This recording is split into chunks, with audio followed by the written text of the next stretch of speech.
Hi guys, and welcome to the channel. In today's episode we're going to be exploring different methods of application using Raptor to try and enhance our Land Rover. We're going to be using rollers, brushes and this spray gun kit from Sealey.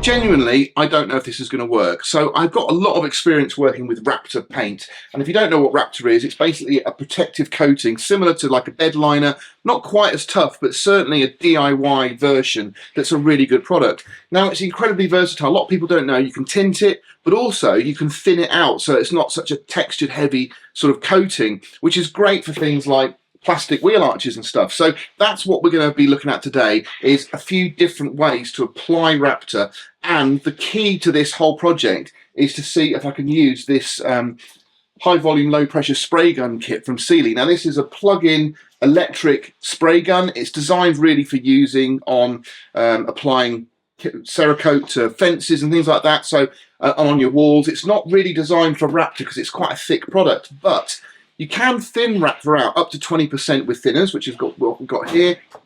And the idea is it gives you more of an eggshell finish. Now I'm hoping this is going to cope with the material. So we're going to be looking at plastic wheel arch trims, which we've got here off the Discovery 2. We've got a full set of those. We'll be looking at a bumper. We'll be looking at paintwork. The roof on my Disco 3 needs painting, so we're going to be doing that. Whether I do it with a spray or roller, I'm not quite sure yet. And also we've done in the past the wheels on the Discovery 3, which have lasted brilliantly. The first thing we've got is this roller kit. Now this is specially made by Raptor, and you can see just how aggressive that foam roller is. So if when you're using this, you're going to get an incredibly heavy textured finish, which is good, I guess, for a bed liner or for some more heavy traffic areas on your vehicle. Then I've got some adhesion promoter. Now this is really good stuff because even if you're going to be preparing the surfaces and everywhere on your vehicle, there'll be some nooks and crannies. If you're not disassembling, say, the bumper off the vehicle and you're masking up, there'll be some areas that are going to be quite hard to key. And this is why this adhesion promoter works really well. It makes sure that the Raptor sticks in some hard to get to areas. I've also got this fast drying universal thinner. This is what Raptor recommends. So Raptor's made by U-POL, so I figured we'll use the U-POL products to try and make sure everything's compatible. But this is a fast drying universal thinner. I would recommend getting some of this anyway because you need it to clean out the paint system. So if you're going to be using a paint gun, if you want to clean it afterwards, you need to use some thinners to clean it. So it's definitely important to get some of that. Then we've got some degreaser, and that's obviously so we can treat our panels once we've rubbed them down, which is why we've got this Scotch-Brite pad. So we've got this fine Scotch-Brite pad, and that will give us the key on our surfaces.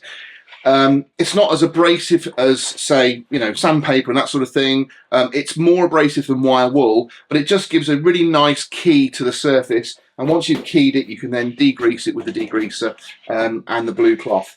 Then we've got our Raptor pack, and in there we've got 4 bottles of black tinted Raptor and some hardener. You have to mix it yourself. And then we've got our spray gun kit. So because you're basically going to be filling this bottle up almost to the top with hardener and the material itself, it doesn't give you any room to add the thinners. So you're going to have to mix this stuff up in a different bottle. I'm going to try and use a bottle that comes with the spray kit. But yeah, we have to put 20% of thinners in there. So that's why to do that. And then we've got a little measuring cup in here, which I didn't know you had. That's really useful. And there's your hardener. So not only do these fade in the sun, but the material, the plastic, starts to break down under heat, and you get this really rough finish that they didn't come with originally.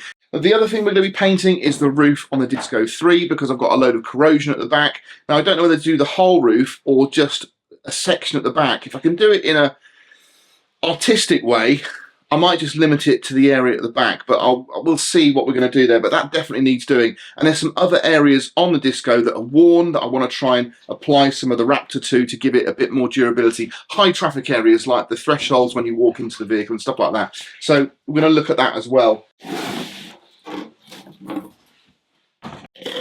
So this is the pod that we're going to do the mixing up in.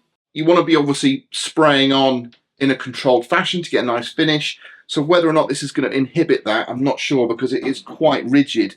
But we'll give it a go. We'll get some practice on a couple of things and see how it works.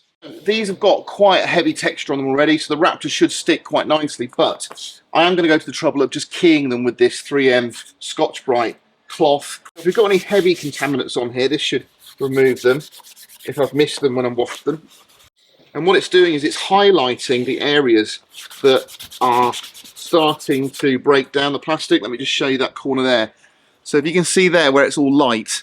Now that was a bit darker before, but that is because the plastic started to break down and go all, you know, coarse. So we'll give that more of a rub down, and that's got us a better chance of getting a nice finish. So on here we've got 237 millilitres, and that's how much hardener we need to add to one of these. Right, what I'm going to do is actually pour some into here.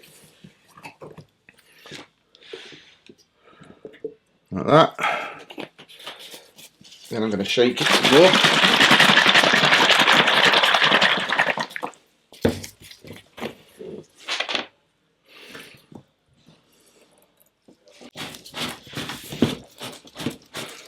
Okay, set outside.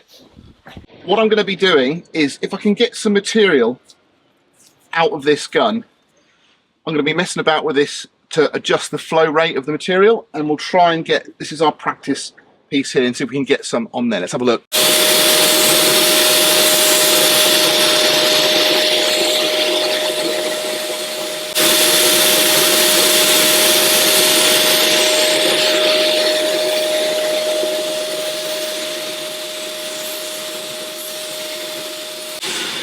Now, I'll be honest, that's actually better than I thought, but it has still got quite a lot of texture to it.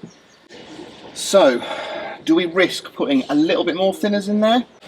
If I add the thinners now, we're going above and beyond what Raptor recommend. So, we'll have to just use this as an experiment, but I've added another 10% thinners.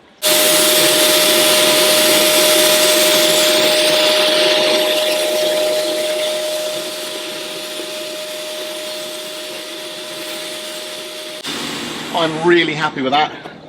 That looks brilliant, so I'm well chuffed. I'm ready now to spray my wheel arches. As you know, they've been degreased. I've got them laid on here. I need to put them in the middle of a space so I can get all around them to make sure I get good coverage, but there is a lot of spray. It's a big fan coming out of this, so we do need to be careful we don't do too much overspray, so let's just try and keep it under control.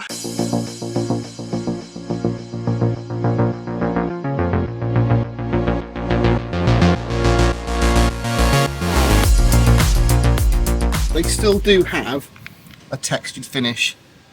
It wasn't as smooth as possibly I'd hoped, but I think that is down to the fact that the spray gun's got quite an aggressive fan, which is, we've got nothing we can do about that, but it's definitely a lot better than the aerosol, and certainly much cheaper than using a Schultz gun. You wouldn't get a better finish than this with a Schultz gun, definitely.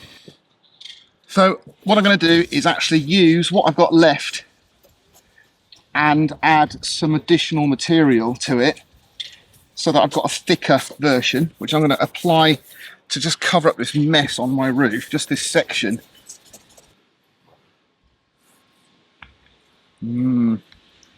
I think it's too thin.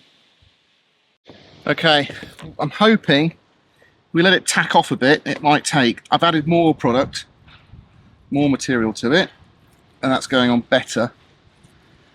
What's with those air bubbles? Quite a good non-slip surface actually, if I ever go onto the roof.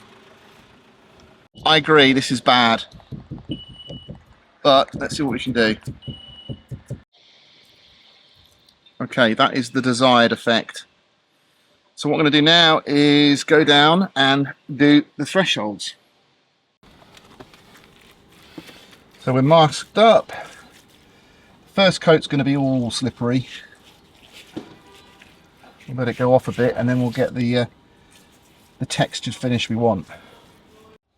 So I think the trick is just to keep coming back to it as it's going off and getting tacky, and then you can just keep encouraging that textured finish, which I think works really well on a heavy traffic area on your vehicle, like the rear tub.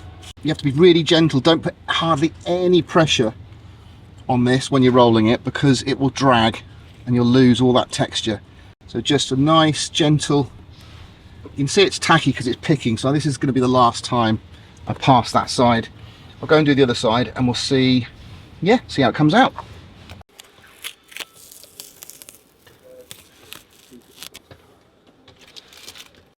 So I actually let these tack off a little bit after the first coat, and then I gave them another wet coat, and then I just stood back a little bit and gave them another sort of dry dusting, and they've just come up really nice.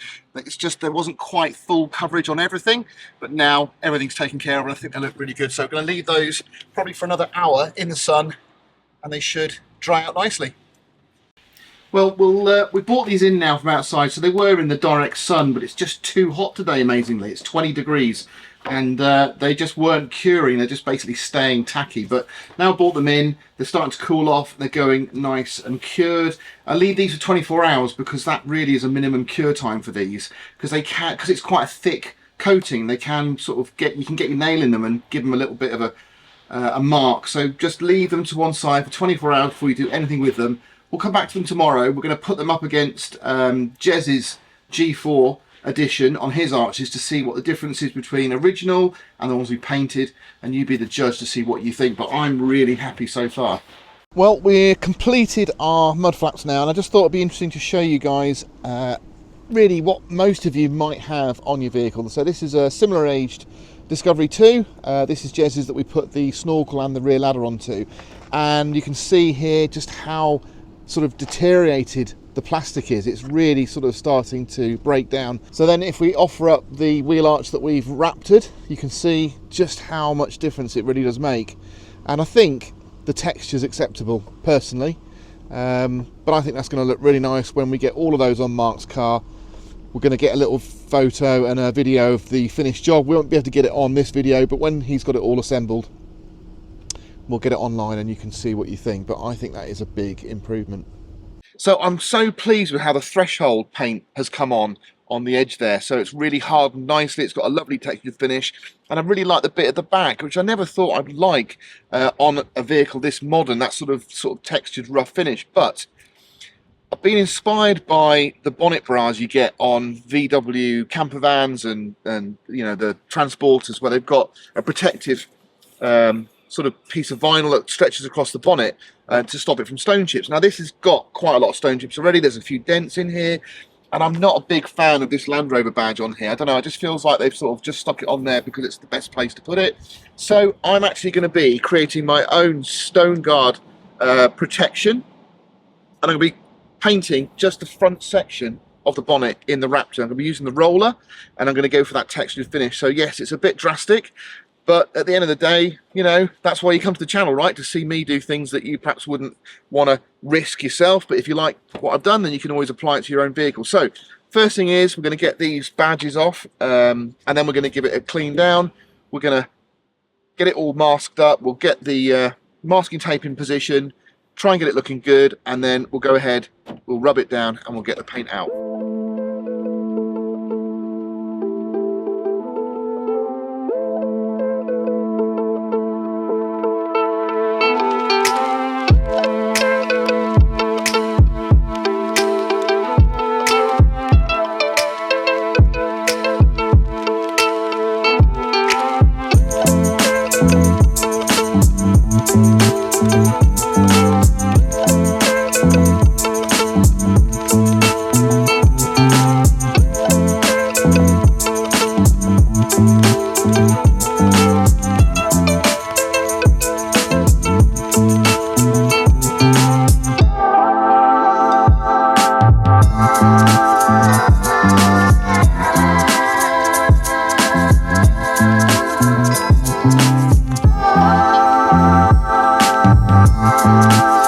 So I'll be honest with you, it's taken quite a few days for me to come to terms with what I've done to the Discovery 3 at the front here, but I stand by my decision. I do really like it now. I think initially my only issue was it was too shiny. There was too much gloss on the paint because it was so fresh, but now it's dulled off a bit. I've been driving around in it, I've done a few miles, it's starting to sort of matte off a little bit, get a bit dirty, and it's kind of blending in with the rest of the Discovery 3, and I really think it adds to the whole sort of, I don't know, adventure, off-road ruggedness of the vehicle. But at the end of the day, I think the biggest surprise for me was just how good that Sealey unit was at spraying on the Raptor. When we thinned it down to 20 to 30%, it handled it no problem. It gave a really nice finish, and it was quite economical actually in the way it threw the paint on.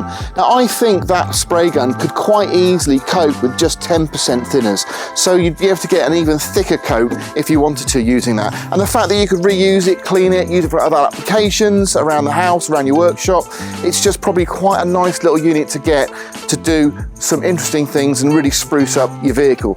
So I hope you enjoyed the video. Let me know what you think in the comments. I'm sure you will. And give me a thumbs up if you enjoyed it, subscribe, and I'll catch you on the next one.